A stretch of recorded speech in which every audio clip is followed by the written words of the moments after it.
எங்களை போன்ற நடுநிலையான நபர்கள் கூட ஏதோ ஒரு வகையில் வந்து நாம் தமிழர் கட்சியை ஆதரிக்க வேண்டிய நிலைக்கு தள்ளப்படுறோம் இல்லைங்களா. யூடியூப்னா வியூவர்ஸ் கூடணும். அதுக்காக நீங்கள் என்ன பண்ணுறீங்க, இந்த கூத்தாடி விஜயை முன்னிலை போயிருக்கீங்க, தூக்கி தலைமையில் வச்சு ஆடுறீங்க. விஜய் கூத்தாடின்னு சொல்ல வரீங்க, தமிழக வெற்றிகளுக்கு தலைவராக மாறிட்டாரு கூத்தாடின்னு சொல்லி. இல்லை, கூத்தாடின்றது ஒரு அசிங்கமான பெயர், அது சொல்லாடலாம். கூத்தாடி என்பது அசிங்கமான சொல்லாடலான்னு. தமிழக வெற்றி கழகம்னு இவங்க ஆரம்பித்தப்போ தமிழ் மண்ணுக்காக மக்களுக்காக விஜய் பேசுவார் அப்படின்னு தமிழ் தேசியவாதிகளால் பேசப்பட்டிருந்தது. அதற்கு பிறகு இப்போ பெரியார் சிலைக்கு மரியாதை செலுத்தினது, மாலையிட்டது தமிழ் தேசியவாதிகளால் கடுமையாக விமர்சிக்கப்பட்டிருக்கு. அதே போல் வந்து இந்துத்துவவாதிகளாக இருக்கக்கூடிய தமிழிசை சவுந்தரராஜன், பிஜேபியில் இருக்கிறவங்க எல்லாருமே வந்து விஜய் எதிர்க்கிறாங்க. விஜயை இந்துத்துவவாதிகள் எதிர்க்கிறதுக்கும் தமிழ் தேசியவாதிகள் எதிர்க்கிறதுக்கும் என்ன காரணமாக இருக்கும்?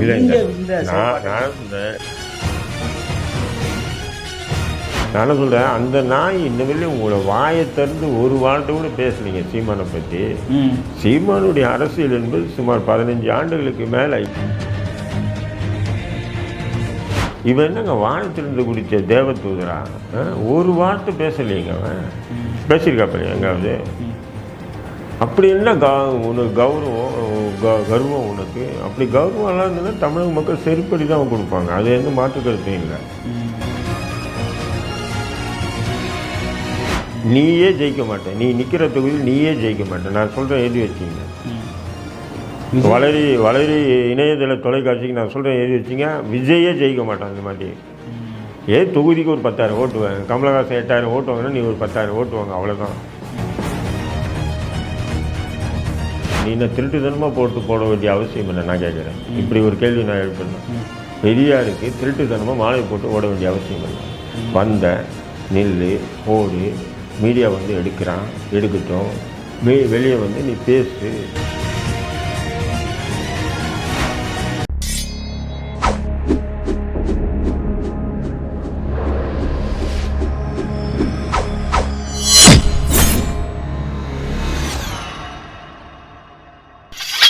வளரி நேயர்களுக்கு வணக்கம். சமகால அரசியல் குறித்து நாம் விவாதித்துக் கொண்டிருக்கிறோம். அந்த வகையில் இன்று நம்மோடு இணைந்திருக்கிறார் அண்ணன் தடா ரஹீம் அவர்கள். அண்ணா வணக்கம்ண்ணா. விஜய் அவர்கள் வந்து தமிழக வெற்றி கழகத்துடைய மாநாடு அறிவிச்சிருக்காரு. அந்த மாநாடு எப்படி பார்க்குறீங்க? அந்த மாநாட்டில் அவருடைய கொள்கை கோட்பாடுகள் எல்லாம் சொல்லுவாரா? எப்படி பார்க்குறீங்கண்ணா? இல்லை, விஜய் வந்து கட்சி ஆரம்பிச்சிருக்காரு, மாநாடு போட போகிறாரு. இதில் என்ன அதிசயம் என்ன இருக்குது? கட்சி ஆரம்பிக்கிறதும் மாநாடு போகிறதும் பெரிய அதிசயம் இல்லை தம்பி. எல்லாருமே கட்சி ஆரம்பித்தா மாநாடு போடுவாங்க. அவங்களுடைய செல்வாக்கை, அவங்களுக்கு இருக்கக்கூடிய மக்கள் செல்வாக்கை வந்து காட்டுறதுக்காகவும் போடுவாங்க. இது சிறு கட்சியிலேருந்து பெருங்கட்சியிலேயும் நடத்தக்கூடிய ஒரு விஷயந்தான். அதனால் விஜய் மட்டும் வந்து ஸ்பெஷலாக பண்ணாருன்னா நம்ம பதில் சொல்லலாம். அதனால் அவர் அரசியல் கட்சி தொடங்கி இருக்காருன்னு சொன்னாவே அடுத்தது வந்து அதை நோக்கி தான் அவங்க போவாங்க. அதனால் நம்ம அது ஒரு பெருசாக பிரம்மாண்டமாக நம்ம பார்க்க முடியாது. சரி, அவருடைய கொள்கை கோட்பாடு என்ன அப்படின்னு நீங்கள் கேட்குறீங்க. அந்த கொள்கை கோட்பாடு என்னென்னு அவங்க எழுதி வச்சு சொல்கிறது மட்டும் கொள்கை ஆகிடாது. அவங்க நடைமுறையில் எப்படி அரசியல் கட்சியை ஆரம்பித்து நடைமுறையில் எப்படியெல்லாம் இருக்காங்க, எது விஷயத்துக்கு மக்களுக்கு ஆதரவாக நின்று அரசுக்கு எதிராக எதிர்க்கிறாங்க, எதுக்கு அரசுக்கு ஆதரவாக நின்று மக்களை எதிர்க்காங்கன்றது அவங்களுடைய வருங்கால அரசியல் செயல்பாடு தான் அது தீர்மானிக்குமே தவிர, கொள்கை என்பது ஒரு புத்தகம். அது புரியுது. அந்த புத்தகத்தை எழுதி வச்சுட்டு அந்த படி தான் நடக்கிறாங்கன்னா எந்த கட்சி அப்படி நடந்திருக்கு? அதனால் விஜய் நடக்க போகிறாப்புல. அதனால் கொள்கை என்பது வேறு, அது ஏற்றளவில் தான் இருக்கும். செயல்பாடுகள் தான் முக்கியம். செயல்பாடுகள் எப்படி இருக்குது அப்படின்றது பார்க்கணும். இப்போ நாம் தமிழ் கட்சிக்கு கொள்கைன்னு பார்த்தா வேறு மாதிரியாக இருக்கும். ஆனால் இன்றைக்கி தொடர்ந்து 15 ஆண்டுகளை தமிழக மக்களுக்கு ஆதரவாக நின்று களமாடக்கூடிய ஒரு அரசியல் கட்சியாக தங்களை வந்து நிலைப்படுத்திக்கிட்டார். அப்படின்னும்போது இப்போது எங்களை போன்ற நடுநிலையான நபர்கள் கூட ஏதோ ஒரு வகையில் வந்து நாம் தமிழர் கட்சியை ஆதரிக்க வேண்டிய நிலைக்கு தள்ளப்படுறோம் இல்லைங்களா. அதுபோல் வந்து செயல்பாடு தான் முக்கியம். கொள்கை புத்தகம் அது ஒரு ஏடு. அது வந்து யாராவது சொல்லுவாங்க, இந்த கொள்கை போடுவோம், அந்த கொள்கை போடுவோம், இந்த கொள்கை வேண்டாம், இந்த கொள்கையை போடுவோம்னு சொல்லுவாங்க. அதெல்லாம் வச்சு நம்ம தீர்மானிக்க முடியாது. இதுக்கு முன்னாடி அவருடைய செயல்பாடுகள் எல்லாம் உங்களுக்கு தெரியும், நீங்களே விமர்சிச்சிருக்கீங்க. இதுக்கு முன்னாடி என்ன செயல்பட்டு இருக்காருன்னு செயல்பாடுகள் தெரியுன்றீங்க. விஜய் என்ன செயல்பட்டுருக்காப்புல, படங்கள்ல அவருடைய படங்களை சொல்ல வர கருத்துக்கள், அது இல்லாமல் அனிதாவை போய் பார்த்தது, இந்த மாதிரியான ஒரு செயல்பாடுகள். அனிதாவை வந்து விஜய் மட்டும் போய் பார்த்தாங்க. என்ன தம்பி, திரும்ப திரும்ப விஜய் அனிதாவை பார்த்தா இது பார்த்தா அனிதா வந்து மரணத்துக்கு வந்து அனைவரும் போய் கண்டனம் தெரிவித்தாங்க, அனைவரும் போனாங்க. சினிமா ப்ராப்ளம்ன்றதுனால நீங்கள் என்ன பண்ணுறீங்க, மீடியாக்கள் வந்து முன்னிலைப்படுத்துகிறீங்க, அவ்வளோதான். இப்போ இதே திருநெல்வேலியில் பார்த்தீங்கன்னா இந்த நிவாரண உதவிகள் வழங்கினார். அங்கே நிவாரண உதவி வழங்கின மக்களுடைய பார்த்தீங்கன்னா 95% மேலே வழங்கினாங்க. அதெல்லாம் ஒரு வரி செய்தியாக கூட எந்த ஊடகத்திலையும் வரல. என்ஜிஓக்கள், சமூக அமைப்புகள், அங்கங்கே இருக்கக்கூடிய இளைஞர்கள் ஒன்று கூடி கலெக்ஷன் பண்ணி அந்த வெள்ள நிவாரண உதவிகளை பண்ணாங்க. இவர் ஏதோ ஒரு 5 கிலோ அரிசி, ஒரு 2-3 புடவை, லுங்கி, பனியன், ஜட்டி அப்படி இதெல்லாம் வந்து நிவாரணமாக வழங்கினோடனே அனைத்து ஊடகங்களையும் ஹெட்லைன் நியூஸாக ஒளிபரப்பு செய்யுங்க. அப்போ இது எவ்வளோ ஒரு கொடூரம். யார் யார் இப்படி செய்கிறாங்களோ அந்த செய்திகள்லாம் நீங்கள் போட்டு ஒளிபரப்புன்னா வரவேற்கலாம். உங்களுக்கு என்ன டிஆர்பி ஏறணும், யூடியூப்னா வியூவர்ஸ் கூடணும். அதுக்காக நீங்கள் என்ன பண்ணுறீங்க, இந்த கூத்தாடி விஜயை முன்னிலைப்படுத்துறீங்க, தூக்கி தலைமையில் வச்சு ஆடுறீங்க. விஜய் கூத்தாடின்னு சொல்ல வரீங்களா? தமிழக வெற்றி கழகத்தில் தலைவராக மாறிட்டாரு, கூத்தாடின்னு சொல்கிறீங்க. இல்லை, கூத்தாடின்றது ஒரு அசிங்கமான பெயர். அது சொல்லாடலாம்.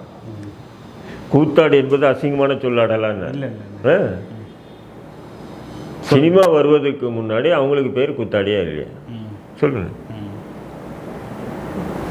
அப்போ கூத்தாடின்னு சொல்லி நான் அசிங்கமாக கேவலப்படுத்துகிற மாதிரி நீங்கள் சொல்கிறீங்க. கூத்தாடிகள்னு தான் சொல்லணும். அது இன்னும் கேட்டால் சுத்தமான தமிழ் சொல்றது கூத்தாடி என்பது. அதை நான் பயன்படுத்தியிருக்கேன். ஆனால் அது உங்களுக்கு மனசு நெருடலாக இருக்குது.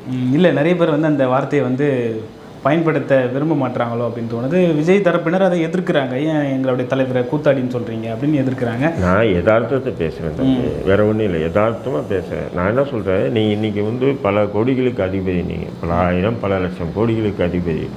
அப்போது யார்கிட்டேருந்து இந்த காசை வாங்கியிருக்கீங்கன்னா தமிழக மக்கள்கிட்டேருந்து வாங்கியிருக்கீங்க. இந்த சொத்துக்களை நீ சம்பாதிச்ச பணத்தை வந்து நீ இந்த மக்களுக்கே செலவு பண்ணணும்னு சொன்னால் நிச்சயம் வரவேற்கலாம். நீங்கள் இதை செலவு பண்ண போகிறது இல்லை. இந்த பணத்தை நீ சேர்த்து வச்சிருக்கிற பணத்தை பாதுகாக்கிறதுக்காக ஒரு அரசியல் கட்சி துவங்குறீங்க. இதுதான் என்னுடைய பார்வை. இந்த நடிகர்கள்லாம் பெரிய நடிகர்கள்லாம் வந்து அரசியல் கட்சி தொடங்குறதே எதுக்குன்னா இதுக்காக தான். ஏன்னா அவங்களுக்கு எதனா பிரச்சனை வந்ததுன்னா அரசியல் ரீதியாக இப்போது எஸ்ஆர்எம் பல்கலைக்கழகம் இருக்கு இல்லையா, எஸ்ஆர்எம் வேந்தர் அவர் ஏன் அரசியல் கட்சி துவங்கினார் சொல்லுங்கள். தேர்தல் நேரத்தில் எல்லா கட்சியும் அவர் டொனேஷன் கேட்டு அவரும் கோடிக்கணக்கில் அள்ளி கொடுக்குது. புரியுதுங்களா? ஒரு குறிப்பிட்ட காலத்துக்கு பிறகு நம்மளே ஒரு அரசியல் கட்சி திறந்துடலான்னு சொல்லிட்டு இந்திய ஜனநாயக கழகம்னு ஒரு கட்சின்னு சொல்லி தரத்துட்டார். இப்போ ஞாபகம் இருக்குங்களா? அப்போ இனி நம்மக்கிட்ட யாரும் வர முடியாது. நம்ம எதுனா ஒரு கூட்டணி ஆதரவு, புரியுதுங்களா, இல்லை ஒரு கூட்டணிக்கு எதிர்ப்பு பண்ணும்போது எந்த அரசியல் கட்சியும் நம்மகிட்ட டொனேஷனுக்கு வர மாட்டான். தன்னுடைய பணத்தைக்கு பாதுகாக்கிறதுக்கு தான் அவர் ஆரம்பித்தார் அந்த கட்சியை. அதேமாரி தான் இந்த கூத்தாடி இந்த நடிகர்கள் எல்லாமே வந்து இப்படி தான் ஆரம்பிக்கிறாங்க.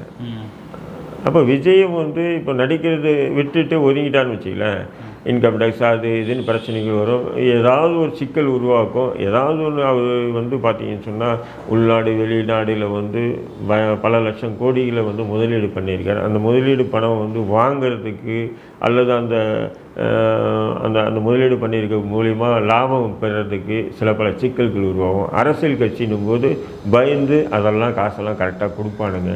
இப்போ நீங்களே ஒரு 10 கோடி ரூபாய் வாங்குறீங்க, அந்த 10 கோடி ரூபாய் வாங்கி ஒரு வியாபாரம் பண்ணுறீங்க. அவர் அரசியல் கட்சி இல்லாமல் நடிச்சுட்டு அவர் ஒதுங்கிட்டார்னா அவர் 10 கோடியை திருப்பி கொடுக்குறதுக்கோ அந்த 10 கோடிக்கு மாதம் லாபம் கொடுக்குறதோ நீங்கள் தயாராவீங்களா? பயப்படுவீங்க. போடா பார்த்துக்கலாம் அப்படின்னுவீங்க. அதே நேரத்தில் அவர் ஒரு அரசியல் கட்சி இருந்தோம்னா ஐயோ அவர் தலைவர் ஆகிட்டார், நம்ம கொடுக்கலன்னு சொன்னால் நமக்கு என்ன சிக்கல் உருவாக்குவார், ஆனால் நம்ம எப்படியாவது கஷ்டப்பட்டு இல்லை கடன் வாங்கியாச்சும் நம்ம இந்த காசை திருப்பி கொடுத்துடணும் அப்படின்னு நினைப்பேன். அப்போ இவங்களுடைய பல லட்சம் கோடி முதலீடை இவங்க மாதம் அந்த வருமானம் வாங்குவதற்காகவும் அந்த பல லட்சம் கோடியை வந்து முதலீடு பண்ணியிருக்கக்கூடிய நபர்கள் சரியான முறையில் திருப்பி கொடுப்பதற்காகவும் அதே நேரத்தில் அந்த காசுக்கு ஒரு பாதுகாப்பாக இருக்கணுன்றது தான் இவனுங்களுடைய அரசியல் கட்சி துவக்கமே தவிர வேறு எதுவுமே இல்லை. தமிழக வெற்றி கழகம்னு இவங்க ஆரம்பித்தப்போ தமிழ் மண்ணுக்காக மக்களுக்காக விஜய் பேசுவார் அப்படின்னு தமிழ் தேசியவாதிகளால் பேசப்பட்டிருந்தது.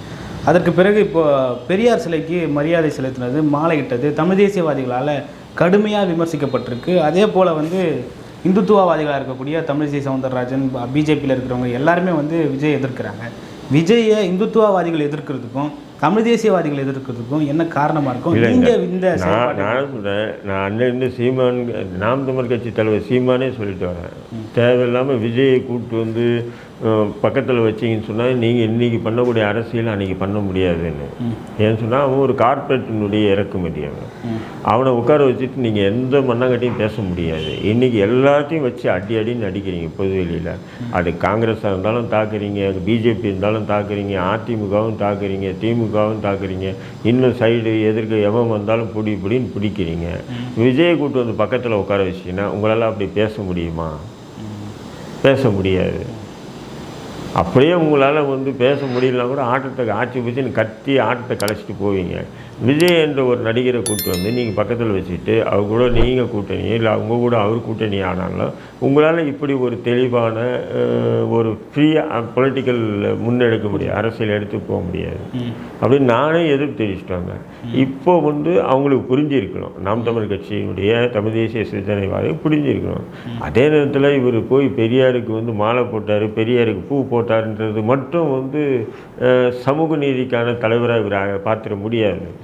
நாளைக்கு ஆர்எஸ்எஸ்காரன் கூட தான் வந்து பெரியாருக்கு மாலை போட்டு பெரியாருக்கு பூவை போடுவான். ஆர்எஸ்எஸ் சமூக நீதி தலைவராக நீங்கள் ஏற்றுக்குவீங்களா? முடியாது. அதை தான் பார்க்கணும். இவனுடைய செயல்பாடுகளை வச்சு தான் தம்பி முடிவே பண்ண முடியும். பெரியாருக்கு மாலை போட்டார், பெரியாருக்கு பூவை தெளிச்சார்ன்றதுக்காக இவன் ஒரு சமூக நீதி தலைவராக இவனை நீங்கள் பார்த்தீங்கன்னு சொன்னால் அதோட ஒரு மிகப்பெரிய கேவலம் வேறு எதுவுமே இருக்காது.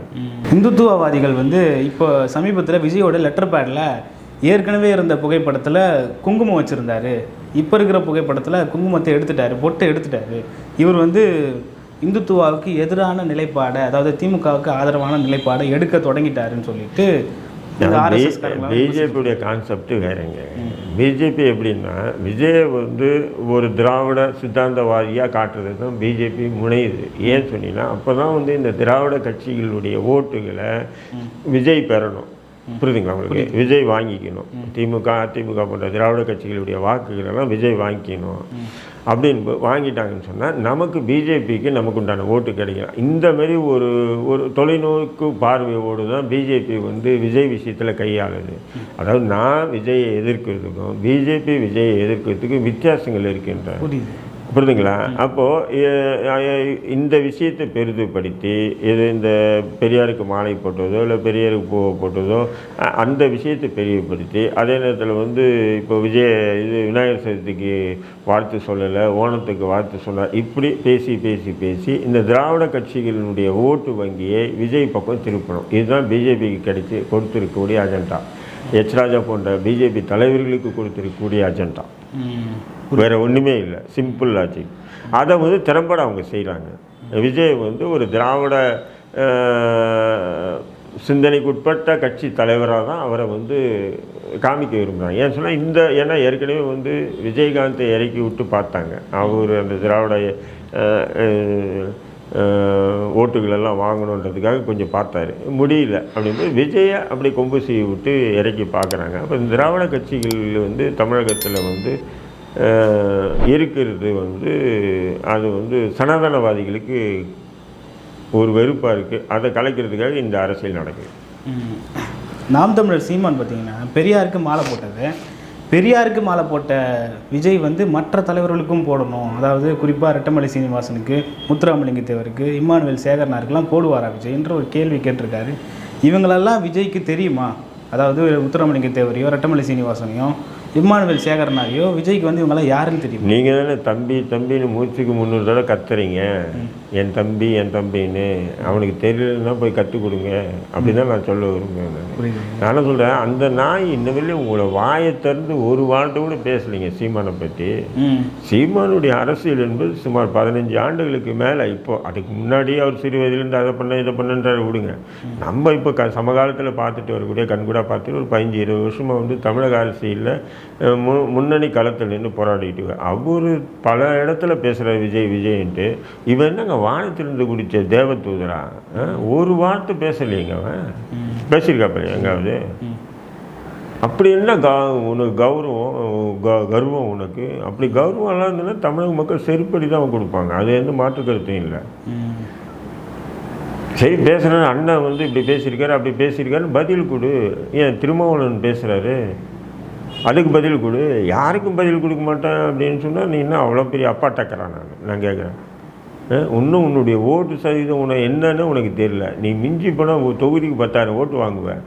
நீயே ஜெயிக்க மாட்டேன், நீ நிற்கிற தொகுதியில் நீயே ஜெயிக்க மாட்டேன், நான் சொல்கிறேன் எழுதி வச்சிங்க. வளரி இணையதள தொலைக்காட்சிக்கு நான் சொல்கிறேன் எழுதி வச்சிங்க, விஜயே ஜெயிக்க மாட்டான் இந்த மாதிரி.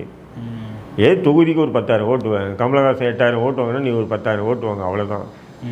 அதுக்கு ஏன் இவ்வளோ ஒரு பில்டப்பு? சரி, கட்சி கொடி அறிமுகப்படுத்துகிற, கட்சி கொடி அறிமுகப்படுத்தும்போது நீ என்ன பண்ணணும்?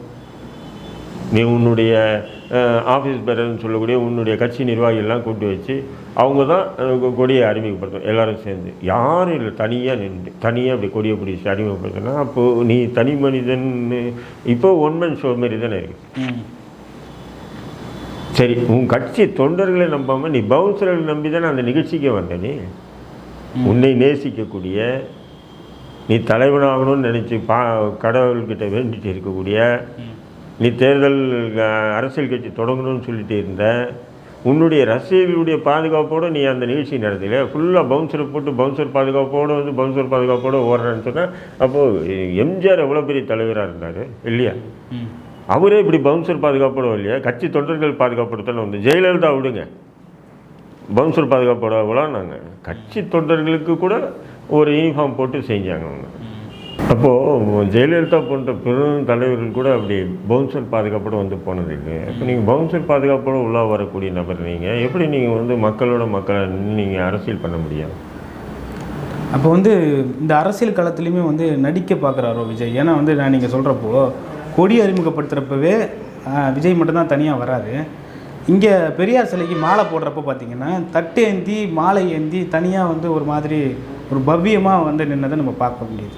வந்து நடிக்கிறாரோ, அரசியலில் வந்து நடிக்கிறாரோ, நடிப்பையே அரசியலை காட்டுறாரோ, அப்படிதான் தெரியுது. மக்களை ஏமாற்ற முயற்சி செய்கிறாரோ. எனக்கு இப்போ நேற்று வந்த, சரி நீ யாரும் அது வந்து நான் கும்பலை கூப்பிட்டு வரல, நான் தனியாக வந்தேன், சரி அதெல்லாம் வர கொடுத்தேன். அரசியலில் இன்றைக்கி இருக்கக்கூடிய நவீன அரசியலை ஏற்றுக்கலாம்னா நான் ப்ரெஸ்காரங்க எல்லாம் ஓடி வராங்கல்ல, யாரும் திரும்பி பார்க்காம ஓடுறைய நீ என்ன திருட்டுத்தனமாக போட வேண்டிய அவசியம் இல்லை? நான் கேட்குறேன், இப்படி ஒரு கேள்வி நான் எழுப்பினேன். பெரியாருக்கு திருட்டுத்தனமாக மாலை போட்டு ஓட வேண்டிய அவசியம் இல்லை.